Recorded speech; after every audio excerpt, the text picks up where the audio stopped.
ආයිබෝවන් මගේ YouTube channel එකට ඔයාලව ආදරයෙන් පිළිගන්නවා. ඔයගලන්ට ඩෙසර්ට් එකක් කියලා දෙන්න ඕනි කියලා ඉක්මනින් පහසුවෙන් හදාගන්න පුළුවන්.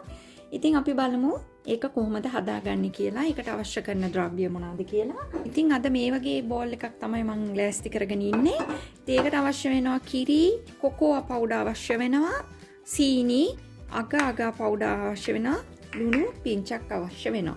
ඉතින් අපි ඉක්මනින් බලමු කොහොමද මේක කරගන්නේ කියලා. මම ඉස්සෙල්ලාම මේ අගා ටික මගේ කිරි මිශ්‍රණයට දාගන්නවා. ඒක මම මේකට දාගත්තා. මම දන්නේ නෑ ඒ අගා එක කිරි වලට දානකොට රෝස පාට වුණා. මම මෙහින් ගත්ත බ්‍රෑන්ඩ් එක. ඒත් එක්ක මේකට මම සීනි ටික දාගත්තා. ලුණු ඒත් එක්කම කොකෝවා පවුඩර් ටික මම දාගත්තා. මේක අපි හොඳින් මිශ්‍ර කරගමු. ඊට පස්සේ මම මේක ලිපේ තියලා හොඳින් උක්කු මිශ්‍රණයක් වෙනකන් මම මේක හැඳි ගා ගන්නවා. මම මෙන්න මේ විදියට ලිපේ තියලා අපි මිශ්‍ර කරගමු.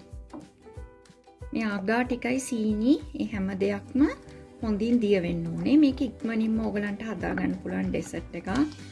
ඉතින් අලුත් අවුරුද්දට ඕගලන් මේ ඩෙසර්ට් එක හදලා රස විඳින්න ඉක්මනින්ම හදා ගන්න පුළුවන් එකක්.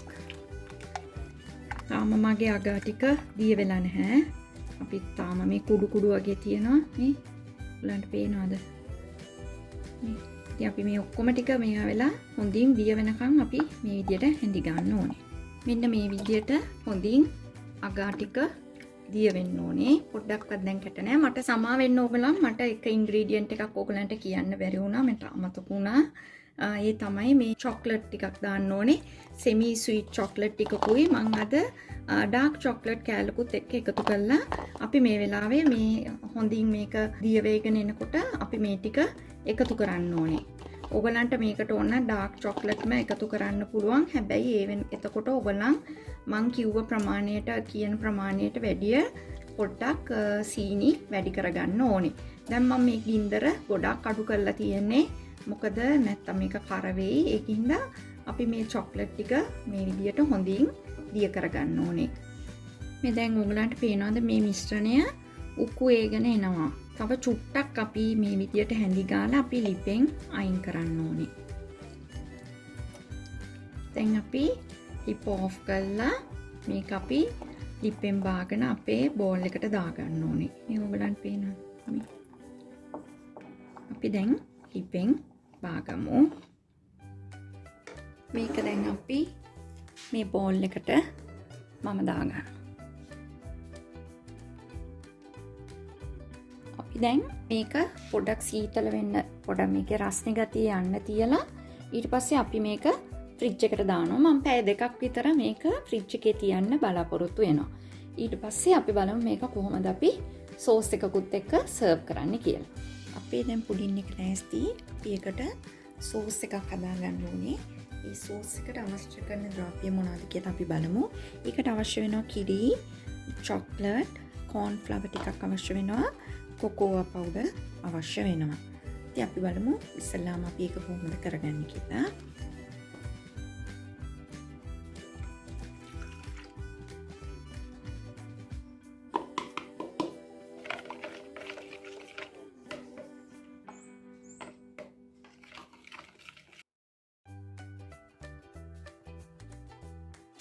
මම දැන් මේක මේ වගේ සාස් පානකට දාගන්නවා. චොක්ලට් එකත් අපි කඩලා පැත්තකින් තියාගමු.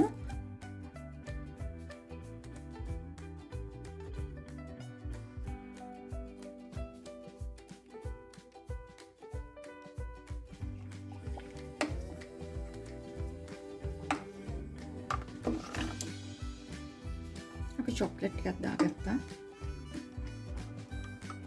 අපි මේක කුපද්දමට එනකන් ලිපේ තියාගන්න ඕනේ. සෝස් එකක් වගේ වෙනකන්. මම දැන් ලිපෙන් බාගන්න යන්නේ. ඔයගලන්ට පේනවද මේක මේ සෝස් එකක් වගේ මේ.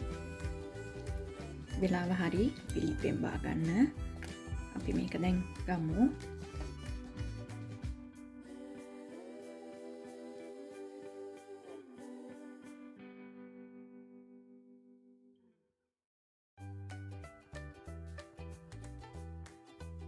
මේක අපි පොඩ්ඩක් රස්නේ අඩු වෙනකන් තියාගමු.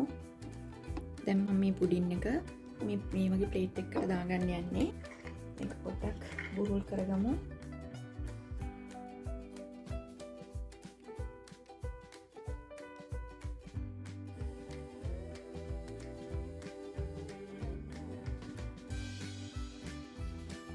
මේක තමයි අපි හදාගත්ත පුඩින් එක. අපිට මේක කෑලි වලට කපා ගන්නනේ. මම මේ වගේ කපා ගන්නවා.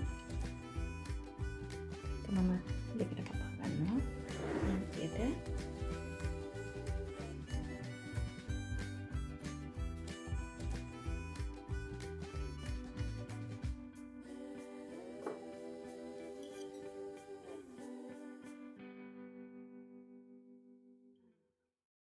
ඔයගලන්ට පේනවද? හරිම ලස්සනයි. අපි ඉතින් බලමු මේක කොහොමද සර්ව් කරන්න කියලා. ඉතින් අපි බලමු දැන් මේක කොහොමද සර්ව් කරන්න කියලා. මම මේ වගේ සෝස් එක මේ වගේ බෑග් එකකට දාගත්තා. මේක දැන් චුට්ටක් අපි කපා ගන්නවා. අපිට මේක කැමති විදියකට මේ වගේ ලස්සනට සරස ගන්න පුළුවන්. ඒත් එක්කම මම මේකට පොඩ්ඩක් චොක්ලට් ස්ප්‍රින්කල්ස් ටිකක් දාගන්නවා. ඉතින් මේ බලන්න ඔයගලනුත් මේක try කරලා බලන්න අනිවාර්යෙන්ම. දැන් මම මේක රස විඳින්න යන්නේ. ඉතින් අපි බලමු පොඩ්ඩක් කාලා කොහොමද කියලා. මම ඔයගලන්ට මේකේ ඇතුළ පෙන්වන්න ඕනි හින්දා. මේ බලන්න කාලා බලමු. හරිම රසයි. හරි රසයි. ඉතින් ඔයගලනුත් මේක try කරලා බලන්න. ලබන සතියේ මේ වගේ නැවත රස වීඩියෝ එකක් අරගෙන ඔයාලා හමුවට එන්න. එතෙක් නවතින්නම් මම Yvonne.